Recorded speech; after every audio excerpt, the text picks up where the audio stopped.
ஹரே கிருஷ்ணா கிருஷ்ணா கிருஷ்ணா ஹரே ஹரே, ஹரே ராமா ராமா ராமா ஹரே ஹரே. குட்டி கதைகள் 317. இதில் கௌதம புத்தரின் வாழ்வினை காண்போம்.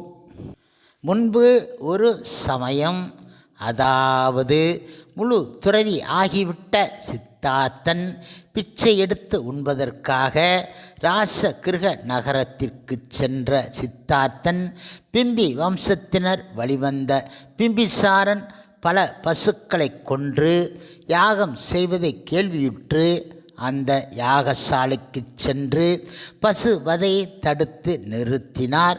சித்தார்த்தனால் மனம் மாறினான் பிம்பிசாரன். இது முதல் கொண்டு சித்தார்த்தன் கௌதம ரிஷி என்னும் பெயர் உண்டாகிவிட்டது. அரால ராமா முனிவர் வழி செய்த உபதேசத்தால் உண்மையை உணர முடியாத புத்தர் பின்பு உருத்திகர் என்னும் முனிவர் வழியில் உள்ள அதன் பின்பு குலபுத்திரர் தபஸ்ஸ பல காசியபர் பாஸ்வர் அஸ்வஜித் புத்திரர் என்னும் 5 முனிவர்கள் தவம் செய்து வந்த ஞானரண்யம் எனப்படும் உருவ ஓலா வனத்தையும் அடைந்தார். இவர்கள் வழியிலும் முயன்று உண்மையை உணர முடியாது நைரஞ்சரை நதிக்கரையில் அரச மரத்தடியில் அமர்ந்து தவம் செய்தார். இவ்வாறாக தவம் செய்த நாட்கள் 28 எனவும் சில நாட்கள் 49 எனவும் கூறுகின்றன.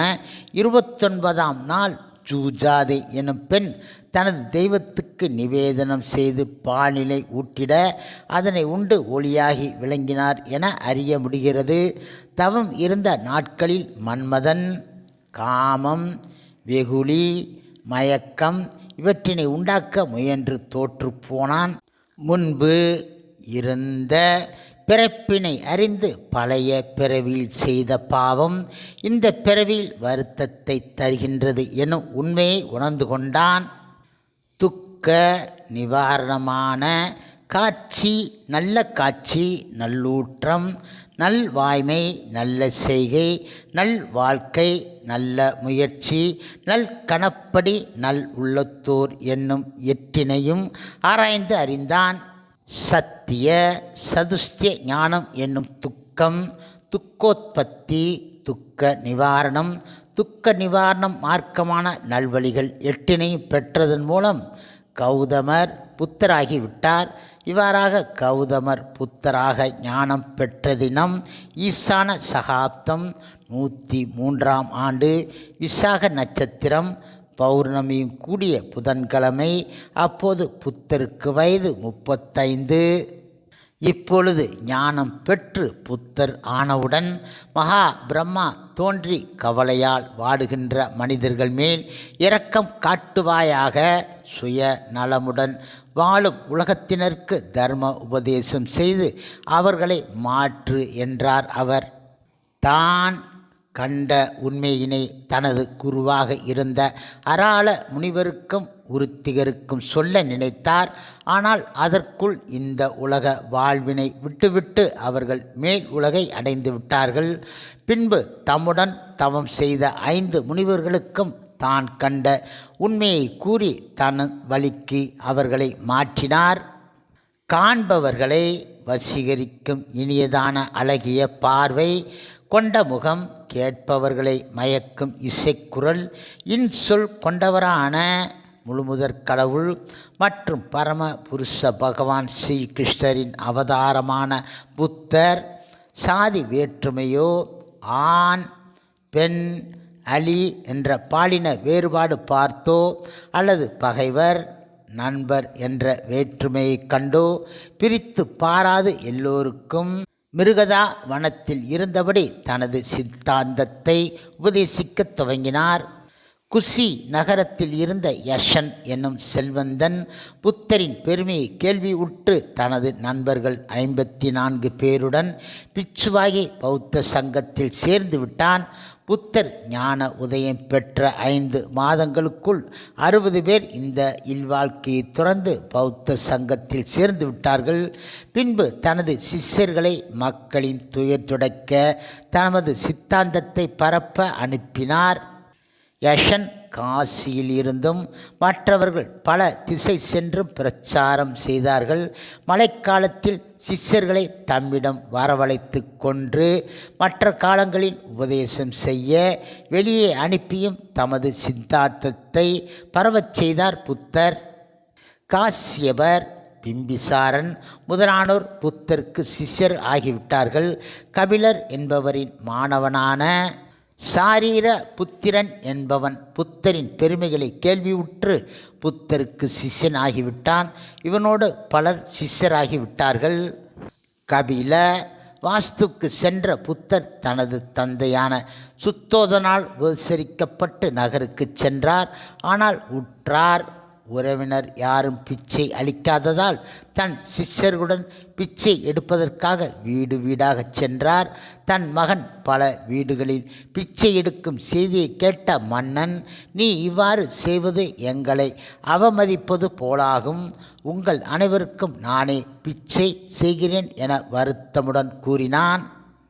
எங்களது தர்மம் இப்படி பிச்சை எடுத்து உண்பதுதான். இதற்கு முன்பு பிறந்த, இதற்கு பின்பு பிறக்கப் போகின்ற சிஷ்யர்களுக்கும் உரிய மரபு இதுதான் என்றார்.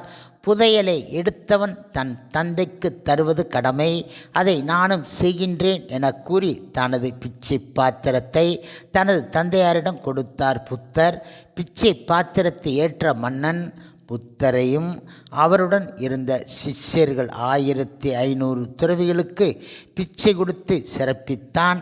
தனது மகன் துறவி ஆனதால் அது அவமானம் என எண்ணிய மன்னனுக்கு தனது பெருமையை உணர்த்தி தர்ம உபதேசம் செய்தார் புத்தர். பின்பு தனது மனைவி மிக்க வைராக்கியத்துடன் வாழ்வதை கேள்வியுற்று அவளுக்கும் தர்ம உபதேசம் செய்தார். சில தினங்களுக்கு பின்பு தனது மகன் ராகுலனை அழைத்து, உன் தந்தையிடம் சென்று உனக்கு தர வேண்டிய செல்வத்தினை கேட்பாயாக என்றாள் அவளது தாய். எனது தந்தை யார் என மகன் கேட்க புத்தரை காட்டி, இந்த துறவிதான் உன் தந்தை என்றாள் அவள். தனது தந்தையை வணங்கி எனக்கு தர வேண்டிய செல்வத்தை தருக என கேட்ட 8 வயது மகனையும் தன் சங்கத்தில் சேர்த்து கொண்டு, இதுவே உனக்கான செல்வம் என்றார் அவர். புத்தரின் தந்தையாகிய சுத்தோதனின் மற்றொரு மனைவியான கௌதமிக்கு பிறந்த நந்தன் என்பவனையும் தன் வழிக்கு அழைத்து துறவியாக்கி விட்டார் புத்தர். தனது மகன்களும் பேரனும் துறவு மேற்கொண்டதைக் கண்ட சுத்தோதனன், எனது முதுமை பருவத்தை நான் எப்படி யார் உதவியினால் கடப்பேன்? பறந்து விரிந்த இந்த தேசத்தை இனி யார் ஆள்வது என்று வருந்தி கலங்கினான்.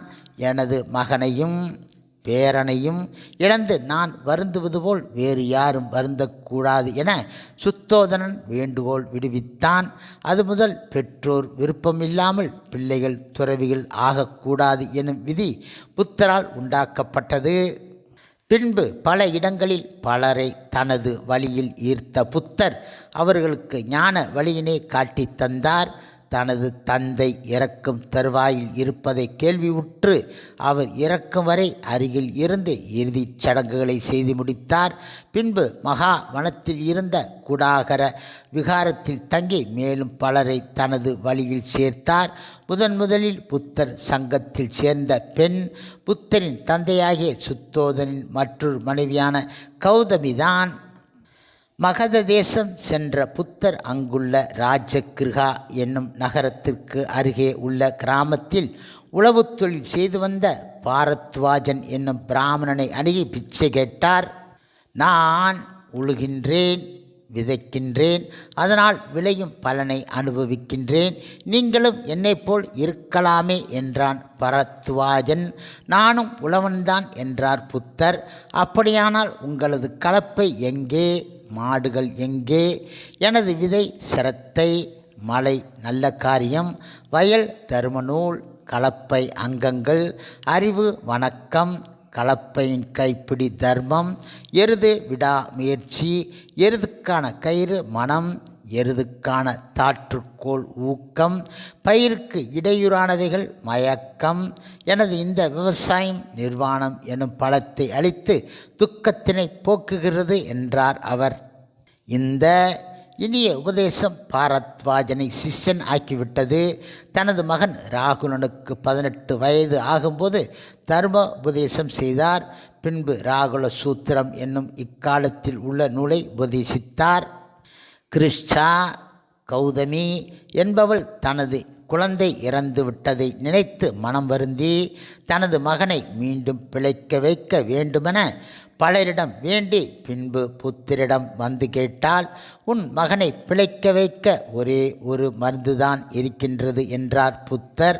அது எதுவானாலும் கொண்டு வருகிறேன் என்றால் அந்த பெண், கடுகு ஒரு கைப்பிடி அளவு வேண்டும். ஆனால் யார் வீட்டில் இதுவரையில் எவரும் இறக்கவில்லையோ அவர்களது வீட்டில் இருந்து ஒரு கைப்பிடி அளவு கடுகு வேண்டும் என்றார் அவர். பல வீடுகளில் தேடியும் யாரும் இறக்காத வீடு கிடையாது என்பதால் மீண்டும் புத்தரிடம் திரும்பினாள். அப்போது அவளுக்கு தர்ம உபதேசம் செய்தார் புத்தர். புத்தரின் ஞான உபதேசம் அவர் காட்டிய வழியில் கௌதமியை திருப்பிவிட்டது. புத்தரது உபதேசங்கள் அவர் பேசி வந்த பாலிய மொழியில் இருந்தன என்றும் பின் நாட்களில் பல தேசத்தவர்கள் தம் தம் மொழிகளில் மொழிபெயர்ப்பு செய்து கொண்டதாக கூறப்படுகிறது. ஞான உதயம் பெற்று 45 வருடம் கழித்து பெலு என்னும் கிராமத்தில் தங்கியிருந்தபோது அவரது உடல்நிலை நோயினால் பாதிக்கப்பட்டது எனவும், பின்பு வைசாலி நகரத்து சோலை ஒன்றில் தங்கியிருந்தபோது மாறன் அவரிடம் வந்து, நினைத்தபடி எல்லாவற்றையும் செய்துவிட்டீர்கள், இனி நிர்வாணம் அடையலாம் என்றான். அப்போது பூமி நடுங்கியது. அதை கண்ட ஆனந்தன் என்னும் பிரதான சிஷ்யன் பூமி நடுக்கத்தின் காரணம் கேட்டபோது, நான் இந்த பூமியை விட்டுவிட்டு செல்லப்போகிறேன், அதனால்தான் என்றார் புத்தர். அப்போது புத்தருக்கு வயது 80. பிறகு அவர் இரண்யவதி நதிக்கரையில் இருந்து இரட்டை சால மரத்தின் நடுவில் சுத்தம் செய்து பாயை விரித்து, இன்று இரவு நடு இரவில் நிர்வாணம் அடைவேன் என கூறி முடித்தார். வடக்கே தலை வைத்து படுத்துக்கொண்டு தாம் நிர்வாணம் அடைந்த பின்பு என்ன என்ன செய்ய வேண்டும் என்பதை கூறினார். தனக்கு பின்பு சிஷ்யர்கள் செய்ய வேண்டிய கடைப்பிடிக்க வேண்டியவற்றை கூறினார். நான் அறிந்த எல்லாவற்றையும் அறிந்தவன் ஆனந்தன், அதனால் என்னால் அறிய வேண்டியவற்றை இனி அவன் மூலம் அறிந்து கொள்ளலாம் என்றார் அவர். இரவின் முதல் பாகம் சென்று விட்டது. அமைதி எங்கும் குடிகொண்டது. பறவைகள் ஓசையற்று இருந்தன. மரங்கள் அசையவில்லை. எங்கும் அமைதி நிலவியது. புத்தர் மகா நிர்வாணம் அடைகின்றார் என்பதால் மனம் கலங்கி நின்றார்கள் சீடர்கள். அனிருத்தன் எனும் சிஷ்யன் ததாதகர் ஏன் இவ்வளவு சீக்கிரம் நிர்வாணம் அடைய வேண்டும் என்ற கேள்வி எழுப்பினான். புத்தரின் பிரிவினால் அவனுக்கு ஏற்பட்ட வருத்தத்தினை அந்த கேள்வி புலப்படுத்தியது. அவனுக்கு பலவாறாக சமாதானம் கூறிய புத்தர், பிறப்புக்கு காரணம் எதுவோ அதுவே இறப்பிற்கும் காரணம். இந்த உண்மையை மறக்காதீர்கள். இதை எப்பொழுதும் மனதில் கொள்க. இனி என்னிடமிருந்து உபதேசங்கள் வெளிவராது என கூறி மௌனம் ஆகிவிட்டார்.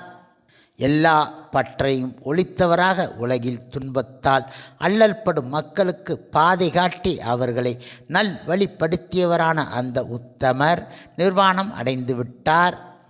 பழுத்த அந்த கனி மரத்தில் இருந்து உதிர்ந்த நாள் ஈசான சகாப்தம் 148ஆம் ஆண்டு வைகாசி மாதம் பூர்ணிமையும் விசாக நட்சத்திரம் கூடிய செவ்வாய்க்கிழமை எனப்படுகின்றது. மலர்களால் அலங்கரிக்கப்பட்ட பொன்னாலான பல்லக்கில் புத்தரது உடல் சுமந்து செல்லப்பட்டு இரண்யவதி நதியை கடந்து சென்று முன்பு புத்தர்கள் சைத்தியமான இடத்தில் தீ மூட்டி எரிக்கப்பட்டது. பின்பு மிஞ்சிய எலும்புகளை கலசத்தில் சேர்த்து ஒரு கோபுரத்தின் மேல் வைத்து பூஜித்து வந்தார்கள். புத்தர் பிறந்தது அசோக மரத்தடியில் வைகாசி பௌர்ணமி அன்று. ஞானம் பெற்றது அரச மரத்தடியில். புத்தரானது வைகாசி பௌர்ணமி அன்று. 80வது வயதில் நிர்வாணம் அடைந்ததும் சால மரத்தடியில் வைகாசி பௌர்ணமி அன்றுதான். ஹரே கிருஷ்ணா ஹரே கிருஷ்ணா கிருஷ்ணா கிருஷ்ணா ஹரே ஹரே, ஹரே ராமா ராமா ராமா ஹரே ஹரே. ஷில பிரபுபாதரின் சேவையில் இஸ்கான் பக்தர்கள்